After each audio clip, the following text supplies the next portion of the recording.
Guys, this is Josh. Today I'm just going to be doing a quick review, video review of the Copper Maverick ET733. It's a wireless barbecue and meat thermometer. As you can see in the background, I've got my smoker rolling there. Got one of my favorite beverages here, and getting ready to use this. I've used it 2 or 3 times already, but figured you guys might want to see how it works. Go over what it comes with here. You've got both a transmitter and a receiver. The transmitter has 2 different spots to plug in both of your probes, one on either side.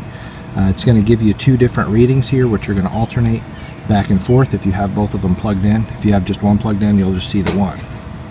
Now let's look at the receiver here.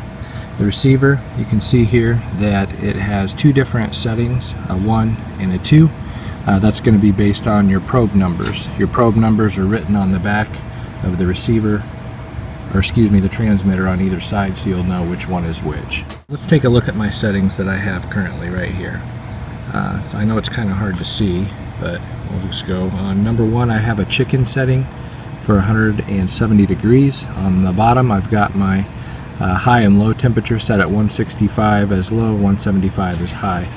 Now that's just when I'm going to pull my butt off and then wrap it in aluminum.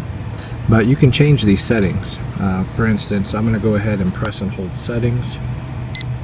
It's going to beep. You can see that number 1 is flashing. If I want to go to number 2, I just press the low key or press it again and go to number 1. Alright, so let's say that I want to go to number 1. I'm going to go ahead and press setting again, and I can choose between food or barbecue, and I'm going to click set. Alright. Now you can see there that it defaults to chicken, but you've also got turkey, deer, elk, moose, buffalo, no buffalo around here, rabbit, boar, duck, bird, fish, beef, veal, lamb, pork. So you can see that there's a whole conglomeration. Now you can also, on many of these, if they'll let you, select the taste difference. Right now it says well done. Now let's select something we can choose the doneness of. Let's go with moose. Now if you push taste, you can see right now it's well done, but you can also go to medium rare. So depending on the meat that you choose, you'll be able to select the doneness of it. You can also select the alarm button down here to alert you. I'll go ahead and get that off there. There we go. So if you select the alarm button, you'll see it pop up here. Basically what that's going to do is it's going to go off whenever your probes reach whatever temperature you have set in there. So I could be inside with this portion, have the transmitter outside, and be just fine. Now it also comes with 2 grill clips here. Basically how that's going to work is just go ahead and pinch it, insert a probe through it, and if you have grates on your grill, say like this table does, you put one end in there, the other end in there. Now the only thing about this is that you would have to do your meat at this angle. What I'm probably going to end up doing here on this one that I have in the smoker, like I did last time, is just adjust the depth where I want it to go in my meat and just stick it straight down in the meat and leave it there. Basically this just acts as a stabilizer and keeps it in place for me. Now I've got both the probes in here, so I just want to show you. Up in the top left here, it cycles between 1 and 2. Basically it's just reading the outdoor temperature of 86 degrees right now. On the back you've got a little strap here. Now this is just going to prop it up like that, but if you wanted to, you could rotate this around and then just hang it on the side of your grill like that. So I'll probably just be having it propped up like that, since I have a flat surface on my grill to set it on. Now the probe wires on here are about 3 feet long, which is really ideal. It's not too long, not too short. I found that it works just fine for my smoker that I have.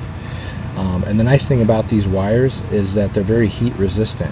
They're rated for, I believe, 700 and some odd degrees Fahrenheit, which obviously is not ever going to come close to getting that, since I cook around 225 to 275 on any given day. So they're not going to see that high temperature. But should it touch the firebox, it's good to know that it is rated that high.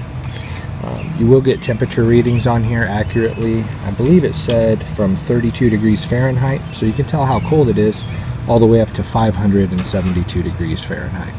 So it's a huge temperature range, a lot more than the other 2 digital thermometers that I had. Alright, so here's my smoker. There's my pork butt that I've had on for about an hour. So, ooh, excuse me, I'm getting smoked out over here. Basically, I'm just going to show you how I insert it here. You can see that I've got one probe in right now. I'm actually going to put another piece of meat on here as it gets closer to done time for my butt. But I'm just going to go ahead and set my transmitter down right here. And take the other end, and basically I'm just going to stick it in the thickest part of my butt over here. And you want to make sure that you're not touching any bone. So just find a good spot and actually adjust that down just a little bit so I can get to the middle of it. There we go. Basically, I'm going to put that in about right there. So now we should see a little difference in temperature. Yep, there we go. 97 degrees. So it's 97 degrees, got quite a ways to go. I've been really impressed with the Maverick 733 copper. What I really like about it is that it's wireless, so I can go in my house and not have to worry about checking my meat constantly. It also allows me to keep the lid on my smoker shut, allowing the meat to cook a little bit faster and allowing for a better product in the end. So overall, I'm happy with it. I've only used it a few times, but I'll be using it much more over the summer. So stay tuned with any future updates to this review. Thanks for watching, guys. If you have any questions, feel free to leave a comment.